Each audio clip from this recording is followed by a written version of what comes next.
Would you be happy with what Tennessee had in the transfer portal right now? No. I'm shaking my head. No. Okay. And the reason this is great. The reason I would not be happy, just to bring this up, is because I have said is I don't think Tennessee has the right tight end. I'm not a believer in Holden Stays. I've said consistently I don't believe in Holden Stays at all because he came from a bigger school for no reason. When a guy transfers from a larger school to a smaller school, it's a big red flag. So I think for Tennessee to address their needs in the transfer portal, they need to actually go after another tight end. I don't know how much of that you heard, but did you hear any of it? But okay, so we are still having some technical difficulties right now. But I will say that Holden Stays. I think Tennessee needs another tight end. They need a couple of linemen on both sides of the ball, and they need a couple more defensive backs. So that's where I'm at right now. All right, well, let's go a little 4 downs. I think we got everything worked out. 4 downs brought to you by our friends at Dynasty Spas. As we're going to hop in the tub with our friend Cooper Mays, who says, Cooper Mays here. Hit like and subscribe. Okay, we'll do that. Is 4 downs brought to you by Dynasty Spas. 4 Downs brought to you by Dynasty Spas, the most comfortable spas made in the United States of America, right here in East Tennessee. Drop in for the all-new showroom in Athens. Dynasty Spas, perfect for all 4 seasons. 4 Downs, presented by Off the Hook Sports. All right, Coop. So set us up for the downs as Cooper Mays will do that. What down is it, Coop, as we jump in the hot tub at Dynasty Spas? Coop here. First down.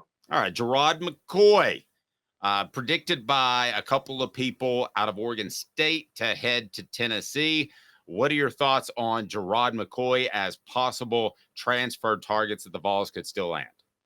It's Jamad McCoy is what it is, but he is yesterday. Colin Kennedy of Sooners Illustrated and Chris Hummer of 247 Sports National both predicted Jamad McCoy to Tennessee.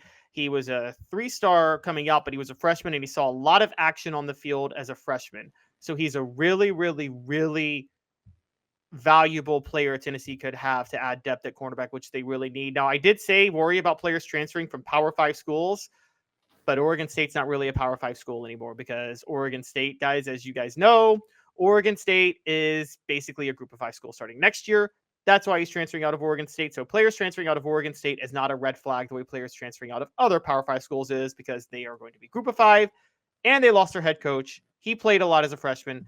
I think this is going to be a good pickup for Tennessee, and I think he will land with Tennessee, and I think that'll be a big boost for Tennessee in the portal. All right, second down. Cooper Mays here. Second down. All right, we got 3 prospects we want to take a look at. The next is a guy that I know something about since we are alums, Walter Nolan. I have been told that is just clearly a money grab out of Texas A&M, and he was doing pretty good at Texas A&M. I question really if Tennessee would have the funds available, given the fact that they had to take care of some players to come back. I question whether or not they could afford him.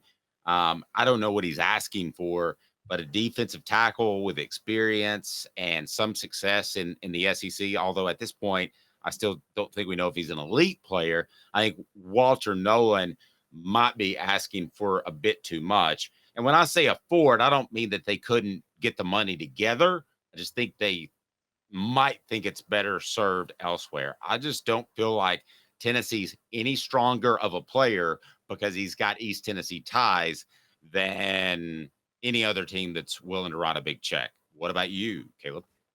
Yeah, and I think it's a chemistry factor too. And at this point, I was high on Nolan for a long time, but I just don't think Walter Nolan as a defensive tackle is going to be able to make the type of impact that would be worth the chemistry. Because I don't think it would land well with a lot of players if you opened a checkbook for him when a guy's doing this in the portal at this point. So I think Walter Nolan, as rare of a talent as he is, Tennessee has solid talent on the defensive line as they are. And if they could upgrade other weaknesses, it's not that crucial for them to be that elite at defensive tackle because they're good there. And with Tim Banks, all of his stunts and blitz packages, I think they'll be okay without Walter Nolan. So I wouldn't risk chemistry to open up the checkbook for him at this point.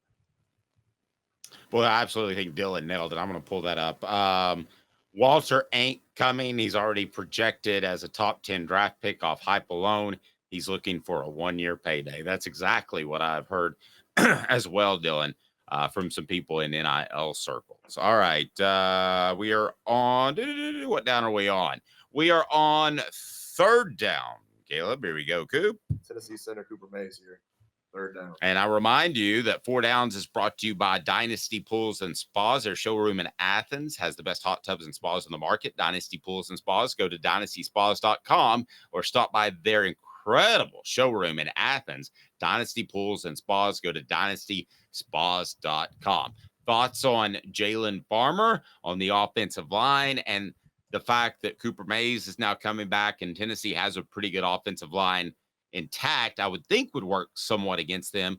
And I get scared about offensive linemen because I think it takes time to work in sync with one another. I think we saw some of that with Keurig last year.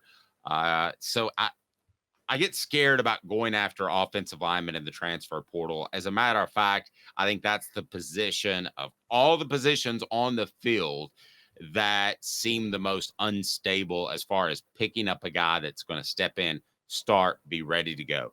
I know John Campbell Jr.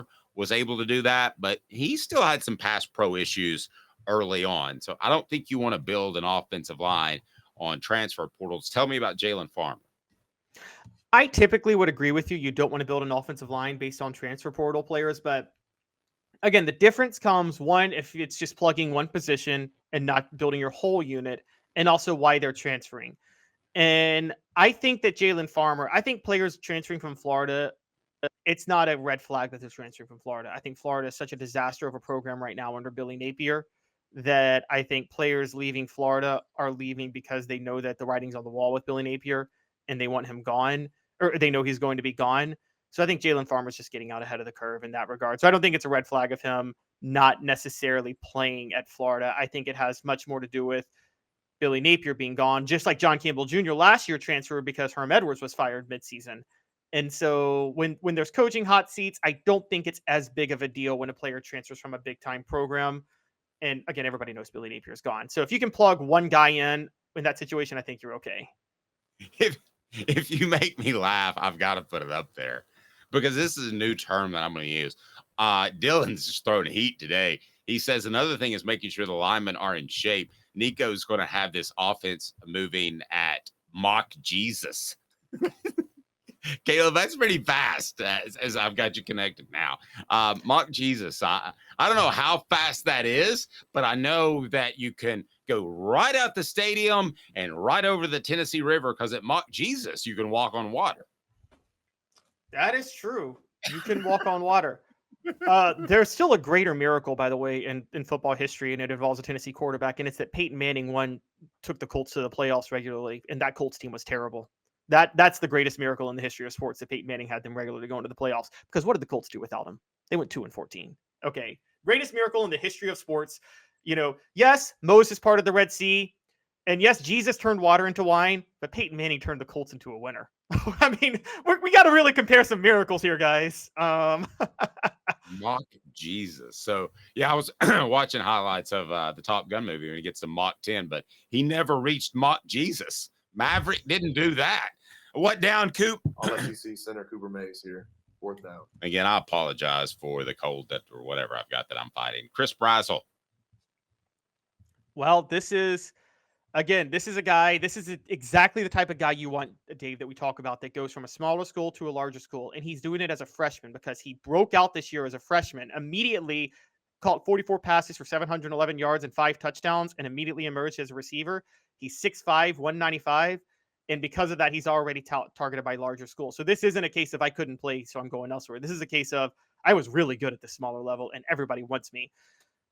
I think that even though they have Mike Matthews coming, even though we don't know what Brew McCoy is going to do, you go after a guy like Chris Brazel because you are still not 100% on that one receiver you talked about who's needed, who dictates coverage. Am I right? Yes. No, I agree. Out of those 4, how would you rank them? I think Nolan would be number 1, but we don't think Tennessee's getting him. But I think in terms of raw talent, or in terms of just how you could get him there. No, just in terms of a dude, you could call and say this is all I'm going to offer you, and you have to take it because I can blackmail you for something. So come on, that type of guy. I think it would be Nolan one, if you could get him to come, but I don't think he's going to come. But how would you rank them as far as most coveted if Tennessee could get them? See, I'm at Jermon McCoy now. I think Tennessee needs another cornerback, and he played so much as a freshman. And like I said, when you come transferring from Oregon State is not like transferring from other Power 5 schools. If you're transferring from Oregon State, it's because they're no longer going to be Power 5. And so it's not like you're running from the school you couldn't play at. He played a lot last year and was borderline freshman All-American. So I think Tennessee they would fill a need. And look, the more we're talking about Nolan, I'm not blaming people going for their NIL money, but if Tennessee opened the checkbook for Nolan, wouldn't that wreck the chemistry they might have going into next year? Well, I mean, I guess anybody could wreck chemistry, couldn't it? I thought there was a chance that Brew McCoy was going to wreck chemistry, and he turned out to be one of the coolest dudes, giving back to charity, a leader by every source that I've talked to. So I think you run a risk that everybody could ruin chemistry. That's the problem with NIL, is that you paid them, so you can't kick them out like the Lynn T.J. Gibson, whatever his name was, in the first couple of weeks of practice, because you've already paid him. So I mean, everybody could ruin chemistry, couldn't they? But Travis says Nolan would be cancerous. Mark it down. I think because you have enough reliable defensive linemen and because of the potential of the offense, the most important thing on defense is not having. It's more important to have a solid defense with solid chemistry that has its needs met than it does to have like the game changer at a position, honestly.